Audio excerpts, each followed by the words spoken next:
When life knocks you down, don't wait for a hand to pull you up. Sometimes that hand will never come.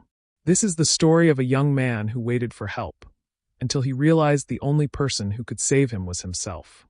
Nobody help yourself. The fall. The city never sleeps. Cars rushed past, horns echoed through the streets, and neon lights painted the night sky. In the middle of all this noise was Adil, a 26-year-old man who once believed life would turn out better than this. A year ago, Adil had a decent job at a marketing firm. It wasn't his dream, but it paid the bills. He had friends, a rented apartment, and plans for the future. But everything changed when the company faced losses and started cutting staff. One morning, Adil received an email, short, cold, and final. "We regret to inform you." At first, he wasn't too worried. "I'll find another job," he told himself. But weeks passed, and the savings he had worked so hard for began to disappear. He applied for hundreds of positions online. He sent his CV to companies, messaged old colleagues, and even reached out to people he hadn't spoken to in years. Most ignored him. Some gave false promises. A few even laughed it off, saying, "It's hard for everyone these days." The rent was due and Adil was late. His landlord gave him a warning. The electricity bill piled up. Groceries became a luxury. He skipped meals just to stretch the little money he had left. In the middle of all this, he waited for help. He thought maybe one of his friends would offer him a place to stay. Maybe someone from his family would call and ask if he was okay. But the phone stayed silent. One rainy evening, Adil sat in his small room, staring at the leaking ceiling. His phone buzzed. It was a message from his old friend, Hamza. "Hey bro, heard you're out of work. That's tough, man. Hope things get better." That was it. No offer to meet. No suggestion. Just empty words. Adil threw the phone on the bed. He looked out of the window. People were walking fast, umbrellas in hand, rushing to their destinations. No one cared. In this big city, everyone was busy surviving their own storms. Adil started feeling angry. Not just at his friends or family, but at himself. He had spent months hoping someone would save him. But deep down he knew nobody was coming. That night, he remembered something his late father once told him. "Son, if you fall into the water, don't wait for a boat. Swim, even if you're tired. If you stop, you'll drown." For the first time in months, Adil couldn't sleep. His mind kept repeating those words, "Don't wait for a boat. Swim." The next morning, he woke up early, even though he had nowhere to be.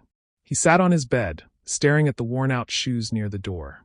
He realized he had two choices: keep waiting for help that might never come, or get up and fight for himself. He didn't know where to start. He had no money, no connections left, and no plan. But he knew one thing: if he didn't move now, things would only get worse. With a deep breath, Adil put on his jacket, grabbed a small notebook, and stepped out into the cold morning air. The city was loud and busy, but today it felt different. Today, Adil wasn't just another man walking with his head down. Today, he was looking for a way to swim. The first steps. The cold wind bit against Adil's face as he walked down the street.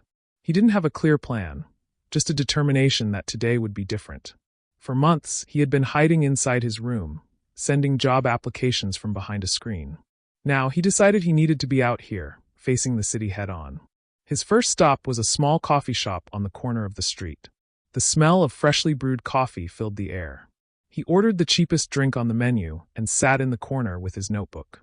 On the first page, he wrote in bold letters, "No one is coming. Help yourself." Underneath, he made a list. 1. Skills I have. 2. Skills I can learn. 3. Places I can earn money, even a little. Adil realized that he couldn't just aim for the perfect job right now. He needed to survive first. Survival meant money, even if it came from work that didn't match his education or dreams. After finishing his coffee, he started walking into shops, restaurants, and small businesses, asking if they needed help. Many said no. Some didn't even bother to look up. But Adil kept going. By the end of the day, he had walked for hours and handed his number to at least 20 places.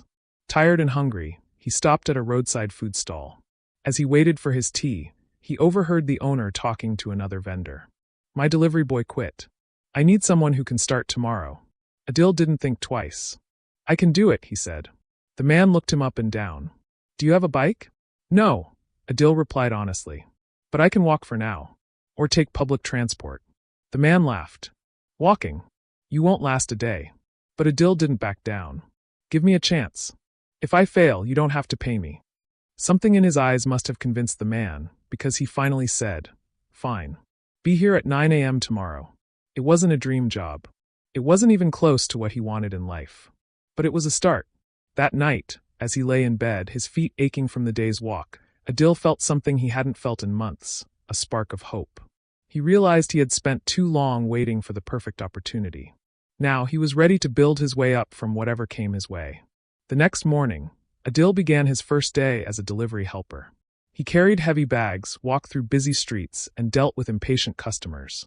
It was exhausting, and by evening his legs felt like they were on fire. But when the owner handed him his first day's pay, a small amount, but enough to buy groceries, Adil felt proud. That night, as he cooked his first proper meal in weeks, he smiled. The money was small, but the lesson was huge. When you stop waiting and start moving, life responds. Building momentum. The first week as a delivery helper was the hardest week of Adil's life. The pay was low, the hours were long, and the work was physically exhausting. But every night when he counted the money in his pocket, he reminded himself, this was his own doing. Nobody gave it to him. The owner of the stall, an older man named Rashid, was strict but fair. "You work hard," Rashid told him one evening, "but if you want to make more money, you need to work smarter." That night, Adil thought about those words. He realized that while this job was keeping him afloat, it wouldn't take him where he wanted to be. He needed to find a way to grow. One evening after work, instead of going home, Adil stopped at a public library. He remembered it was free, and he could use the internet there. He began searching for free courses, things that could improve his skills and make him more valuable in the job market. He found free online lessons for graphic design and digital marketing. He had always been good with computers, so this felt right. Every night after his delivery shift, he would sit at the library or at a small desk in his room, learning. Some days he was too tired to keep his eyes open, but he pushed himself. The next month, something unexpected happened. A customer at the stall noticed Adil's good manners and energy. "You're too smart to be running deliveries," the man said with a smile. "Do you do anything else?" Adil hesitated, then replied, "I'm learning graphic design." "Really?" the customer asked. "I run a small printing shop. Come by tomorrow. I might have something for you." The next day, Adil visited the printing shop. The man offered him part-time work helping with basic design tasks. It paid a little more than deliveries, and it also gave Adil a chance to practice what he was learning. For the first time in months, Adil felt like he was moving forward. The delivery job still paid his daily expenses, and the printing shop gave him a path to something better. But it wasn't just about the jobs anymore. Adil's mindset had changed. He stopped expecting anyone to rescue him. He stopped feeling angry at the people who didn't help. Instead, he focused on becoming the kind of person who didn't need rescuing. One night, while walking home, he passed by a dark alley where a younger boy was sitting, looking hopeless. Adil recognized that expression. It was the same one he used to have. Without thinking, he sat beside the boy and said, "Listen, no one is coming to save you. But if you start moving, even with small steps, life will move with you." The boy didn't respond, but Adil didn't mind. He knew those words might stay in the boy's mind the way his father's words had stayed in his. The setback. Things were finally starting to look better for Adil. He still wasn't earning much, but he had 2 jobs, was learning new skills, and could pay his rent on time. His small room didn't feel so empty anymore, not because he had new furniture, but because he had hope. But life, as always, had its own plans. One rainy Monday morning, Adil woke up with a fever and a pounding headache. His body ached from head to toe. Normally, he would have stayed in bed, but he knew missing work meant losing pay, and losing pay meant falling behind again. He forced himself to get dressed and headed out for his deliveries. The streets were slippery, and the rain soaked through his jacket. By the afternoon, his condition worsened. His vision blurred, his legs felt weak, and while crossing the road, he tripped and fell, scraping his knee badly. Rashid, the stall owner, noticed him limping and told him to go home. "You need rest," Rashid said. "But I can't pay you for the days you're absent." That night, Adil sat on his bed, shivering under a blanket, with no appetite to eat. His mind began to play old thoughts. Why is this happening to me? Why can't someone just help me for once? But then he caught himself. He remembered his father's words. He remembered the notebook with bold letters. "No one is coming. Help yourself." The next morning, despite the fever, he went to the library. He couldn't work physically, but he could still learn. For hours, he practiced graphic design on the old library computer. He watched tutorials, created sample designs, and uploaded them to free online portfolios. By the end of the week, when his fever finally broke, something surprising happened.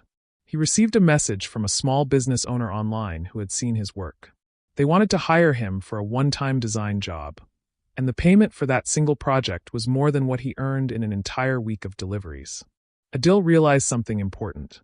When you can't move forward in one way, you can still move in another. There is always something you can do, even in your weakest moments.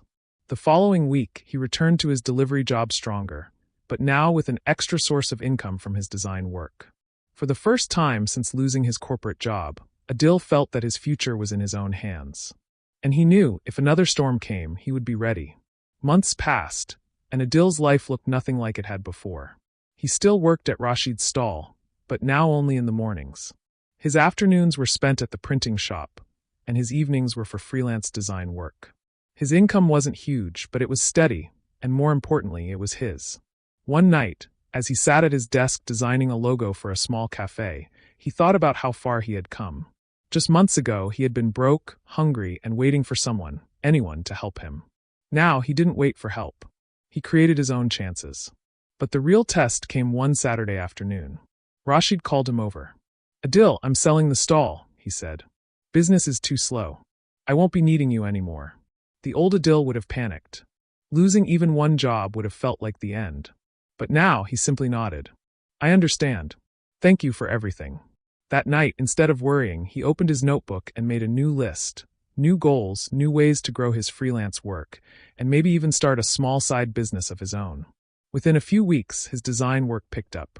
Word spread among small businesses that Adil was reliable, affordable, and fast.